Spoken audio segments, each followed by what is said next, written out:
நீயா நீ இருக்கேன்னு வெளியே ஒரு போடு போடக்கூடாது. நீ இருக்கேன்னு தெரிஞ்சா நான் வந்திருக்க மாட்டேனே. ஒரு மண்டலத்துக்கு நான் வெளியே போக கூடாது நீ சொல்ற? நான் சொல்லல சார், சிவகாமி சொல்றா. எங்கடா அவன்? இந்த ஏரியால தான் இங்க இருக்கான். அவன் மட்டும் என் கல்ல மாட்ட வெட்டாம விட மாட்டேன். டேய் திரு ஷெல்வி 200 ரூபாய் செலவு பண்ணிட்டு வந்திருக்கேன். மறுபடியும் வருவேன். இப்போ இவங்க சொல்றாங்க ஒரு டைரக்ஷன்லெஸ் கேம்பெயினாக தான் இது போயிட்டு இருக்கு. சொல்லுடிய கருப்புட்டி தாங்கவே உம்மல கொடுக்கல உம்மா. தெரியாது. இந்த விளையாட்டெல்லாம் என்னிட்ட வச்சுக்காத. தெரியாது தெரியாது தெரியாது. என்னடா தெரியாது? அதனாலதான் இது தோல்வி பயத்தின் காரணமாக அவங்களோட நிலைப்பாடை மாத்திக்கிறாங்க அப்படின்ற ஒப்பீனியனை சொல்றாரு திரு ஹபீசுல்லா. உங்களோட பதில் என்ன? தெரியுமா தெரியாதா? தெரியாது தெரியாது தெரியாது. தெரியாதா? தெரியும். ஏண்டா? தெரியும். என்ன என்ன பண்ணாங்க? வந்துட்டா வந்துட்டா வந்துட்டாயா. அதி வந்துட்டா வந்துட்டா வந்துட்டாயா. அது சிம்பிள் எக்ஸாம்பிள் தான்.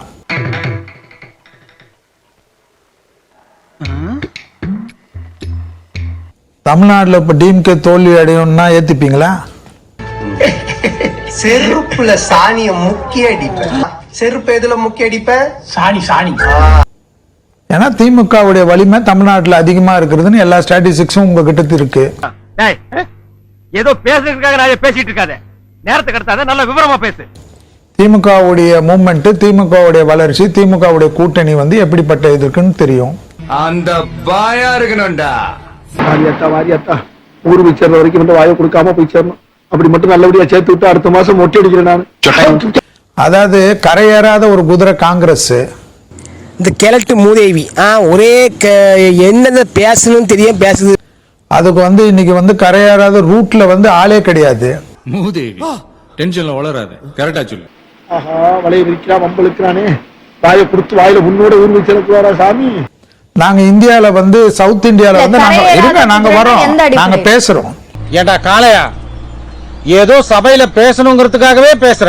என்னை தெருவுல நார் அடிச்சறாப்பா. கையெடு.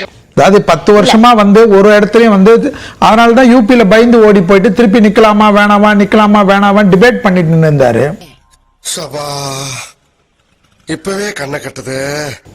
யூபியில விட்டுட்டு இப்ப வடநாட்டுக்கு போயிருக்காரு, வயநாட்டுக்கு.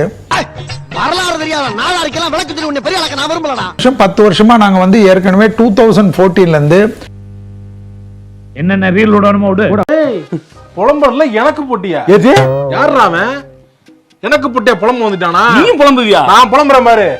ஒரு டெவலப்மெண்டா நாங்க எவ்வளவு வந்திருக்கிறோம். இப்போ லாஸ்ட் டைம் 303 வந்தோம். கரெக்டா சொல்றானா இல்ல குத்துமதிப்பா சுத்தி விடுறானா ஒண்ணுமே புரியலையே. தப்பா இருந்தா என்னையும் அடிப்பாங்க. இப்ப கூட சவுத் இந்தியால இப்பதான் நாங்க கால் பதிக்க ஆரம்பிச்சிருக்கோம். பெருசா கேட்டியா? பெரிய மனுஷன் அடிக்க கூடாதுன்னு பாக்குறேன். போயிரு.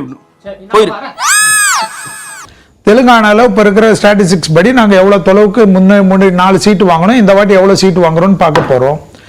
காலை உடைச்சு நீ திருந்தலையா? இவன் அடிச்சும் பார்த்தாச்சு அவுத்தும் பார்த்தாச்சு. உன் என்னதான் பண்றது?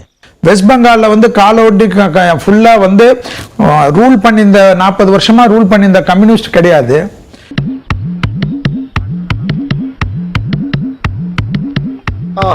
காலங்காத்தால ஒரு ரூசு போயிட்டு வந்து சிக்கிட்டமே. இன்னைக்கு அதுக்கு பதில் வெஸ்ட் பெங்கால்ல வந்து இவங்க கூட்டணியில வந்து தனித்தனியா நிக்கிறதோட இவங்களுடைய சிரிப்பான ஒரு கூட்டணி என்னன்னா ஹம் ஆத்மி கட்சி மேல இவங்களே கம்ப்ளைண்ட் கொடுப்பாங்களாம். உண்மையிலே அவளுக்கு பைத்தியம் தான். சாதாரண பைத்தியம் இல்ல, ஈஸ்வரிக்கா மந்திரிக்கான ஒரு கொடூரமான பைத்தியமா. ஒரு கூட்டணி என்னன்னா ஹம் ஆத்மி கட்சி மேல இவங்களே கம்ப்ளைண்ட் கொடுப்பாங்களாம். இந்த லவ் டுடுற வேலை எல்லாம் என்கிட்ட வேண்டாம். சொல்ற விஷயத்தை இப்ப ஹம் ஆத்மி கட்சி மேல கம்ப்ளைண்ட் கொடுத்ததுக்கு அதுக்கு ஈஸி வந்து அரெஸ்ட் பண்ணாங்கன்னா ஏன் வந்து எலெக்ஷன் சமயத்துல அரெஸ்ட் பண்றீங்கன்னு ஒரு கேள்வி கேட்பீங்க. இந்த மாதிரி எல்லாம் பேச சொல்லி யாரா சொல்லி கொடுக்குறா? என் மூளை என்ன முதுகுலயே வச்சிருக்க? ஏன்னா இவங்களுக்காக வந்து சொல்லி நல்ல நாள் அஷ்டமி நவமி எல்லாம் பார்த்துட்டு வந்து அரெஸ்ட் பண்ணுவாங்க. அவனு உன்ன மாதிரி பொறுக்கி தட்டா பொறுக்கி குர்ரா பொறுக்கி புர்ரா. எத்தனை பொறுக்கி? 4 பொறுக்கி சார். அதே சார் நீங்க என்றீங்க. 10 வாட்டி சம்மன் கொடுத்தாங்க. அதுக்கு உடனே பொங்குறாங்க. அம் ஆத்மிக்கு யார் வக்காலத்து வாங்குறதுன்னு இப்ப பார்த்தா காங்கிரஸ் வக்காலத்து வாங்குறது. எவ்வளவு பெரிய ஒரு விஷயத்தை கேட்டிருக்கேன், இதுக்கு போய் உதைக்கிறாங்களே. அதாவது கழுது மேய்க்கிற பையனுக்கு இப்படி ஒரு அறிவான்னு உன் மேல எல்லாருக்கும் பொறாமடா. அருண்குமார் கொடுத்தாருன்னா அவரு தான் கம்ப்ளைண்ட் அவரு தான். அதுல வந்து பாஜகவுடைய ரோல் என்ன? சும்மா சொல்லு. அசிங்கமா இருக்கும். அசிங்கமா இருக்குமா? அப்படின்னா காதல சொல்லு. சொல்லலைன்னா என் தலை வெடிச்சிரும்டா. சொல்லு. அதுல வந்து பாஜகவுடைய ரோல் என்ன? உங்களை இந்த ஏரியா மாமா நினைச்சேன். வர மாமா. மாமாவா? அவ்வளவு கேவலமா நினைச்சிருக்காயா? செந்தில் பாலாஜி வந்து இப்ப இந்தியால எப்படி நடக்குதுன்னா, கடந்த மாதம் 6ஆம் தேதி இரவு தாம்பரம் ரயில் நிலையத்தில் ரூபாய் 4 கோடி பறிமுதல் செய்யப்பட்டது. என்ன இது?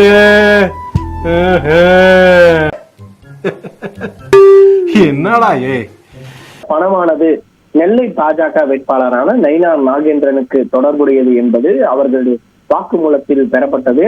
சாடா பேசுன, கொஞ்சம் நெஞ்ச பேச்சா பேசுன.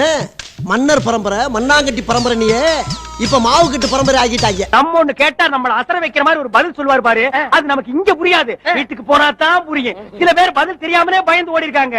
தமிழ்நாடு முதலமைச்சர் அவரு சாபம் கொடுத்தாரு, நாங்க ஆட்சிக்கு வந்தா நீங்க இருக்க மாட்டீங்க, நீங்க ஜெயில தான் இருப்பீங்க. நான் பேசுறது நாங்க வர எல்லாத்தையும் வர. அதாவது காலங்காத்தால உனக்கு குறவழி வரைக்கும் சோத்த போட்டு வண்டியில ஏத்திட்டு வந்ததுக்கு உன்னால என்ன பண்ண முடியுமோ அதை பண்ணிட்டேன். பாடுவா பிச்சு போடுவேன். பேசாம லூசுன்னு ஒத்துக்கிட்டு உசுரோட ஊரு போய் சேர்றதுதான் நல்லது. நான் லூசுதாங்க, நான் லூசுதான். நாங்க என்ன சொல்றோம், அவ்வளவு கான்பிடென்டா நாங்க சொல்றோம். வந்தாப்புல முடிச்சு நாங்கன்னு சொல்லிட்டு இருக்கிறையே, நீங்க எத்தனை பேர் இருக்கீங்க? நாங்க என்ன சொல்றோம், இப்ப தமிழ்நாடு முதலமைச்சர் வந்து எங்களை என்ன சொல்றாரு, எடுப்பா இருக்கு ஒரு போட்டி போட்டு பேசிட்டு ஜாபி. போட்டி போட்டு பேசுறதுக்கு நான் என்ன புலவனா? ஐயோ இல்ல என்ன சொல்றீங்க? 400 சொன்னீங்க, அப்புறம் 370. அதாவது டேய், நீ என்ன சிரிக்கிற? அந்த புறம்போக்கு பையல சொன்னதுக்கு சிரிக்கிறியா? இந்த பா, என்ன பத்தி நீ முழுசா தெரிஞ்சுக்கிற ஆசைப்பட்டனா உன் பின்னால இருக்க போடப்பா. ஒன்னே ஒண்ணு பேச்சு உங்களுக்கு. நான் என்ன கேக்குறேன், 400ன்றது நாங்க எங்களுடைய டார்கெட்டுக்கு எங்க தலைவர்கள் சொல்லுகிறார்கள். உங்களோட 52வது வயசு வரைக்கும் பிச்சைக்காரனை விட படாத பாடுபடுவீங்க. 52 வயசுக்கு மேல அதுவே பழகிரும். நான் என்ன கேக்குறேன், 273 வந்தா நீங்க வந்து கேப்பீங்களா, ஏன் 400 எடுக்கல, வராதீங்க, உள்ள வெளில போயிடுங்கன்னு சொல்லுவீங்களா? சட்டம் என்ன சொல்றது அதை தானங்க. சத்தியமா சொல்றேன், நீ சோத்துக்கு செத்து வீதி வீதியா எச்சல எடுக்கல. 400ன்றது எங்க டார்கெட்ன்றோம். எனக்கு வர ஆத்திரத்துக்கு ரோட்ல தூக்கி போட்டு அடிக்கிற அடியில அவன் உண்டில நாக்குறான் இல்லையா பாரு. நாங்க வெற்றியில ஏற்கனவே வந்து இப்ப இருக்க நடந்த எலெக்ஷன்ல நாங்க ஜெயிச்சிட்டோம்னு சொல்றோம். ஒரு வார்த்தைக்கு சொல்லக்கூடாதாப்பா, ஒரு எழுத்து கூட சொல்லக்கூடாது. சரி விடு. அது வந்து எங்களுடைய அமித்ஷா ஜி சொல்றாரு.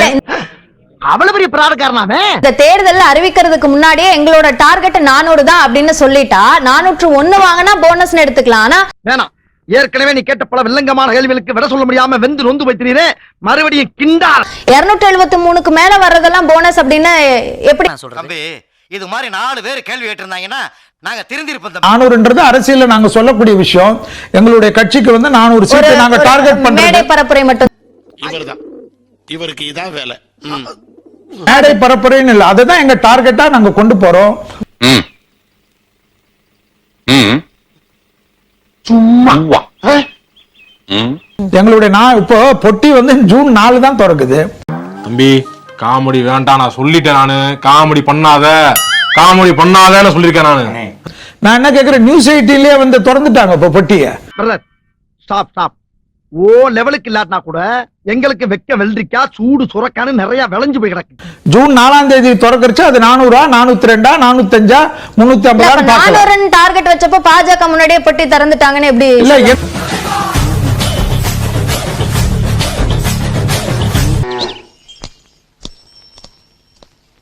இந்த அவமானம் உனக்கு தேவையா? எங்களுடைய டார்கெட்னா எங்களுடைய மக்களுக்கு நாங்க சொல்றோம். அதான் சொல்றேன், கிரிமினல் குற்றவாளிங்க, கிரிமினல் மனநோயாளி அப்படித்தான் பேசுவாங்க. ஏன் வந்து அந்த டார்கெட்ல நீங்க வச்சிருந்தது இறங்கிடுச்சா மாறிடுச்சான்னு கேக்குறேன். நாங்க எந்த டார்கெட்ல இருந்து நாங்க மாறல. விடுதலை ரொம்ப முக்கியம். ஐயோ மட்டிக்கு தெரிஞ்சா மட்ட பண்றானே. எங்களுடைய தொண்டர்கள்ல இருந்து எங்களுடைய ஆர்கனைசேஷனுடைய அமைப்பு வந்து மிக வலிமையாக இருக்கிறதுனால நாங்க ஜெயிக்க போறோம். இங்க இருக்கிற பைத்தியங்களைய ஸ்பெஷல் பைத்தியம் இந்த எஸ்கே பைத்தியம் தான். அந்த வலிமையா இருக்குன்னு நீங்க சொல்றீங்க இல்லையா? முதற்கட்ட தேர்தல் அப்போ 400ன்னு சொன்ன எண்ணிக்கை 4 கட்ட தேர்தல் முடிஞ்சதுக்கு அப்புறம் அதிகமா தானே சொல்லணும். ஏன் அது குறையுது? சூடு நீ சுடு காடு வார்த்தையாலே சுட்டு எரிக்கிறீடா பாவி.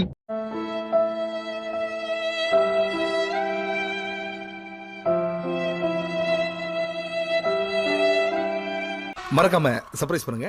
தேங்க்யூ.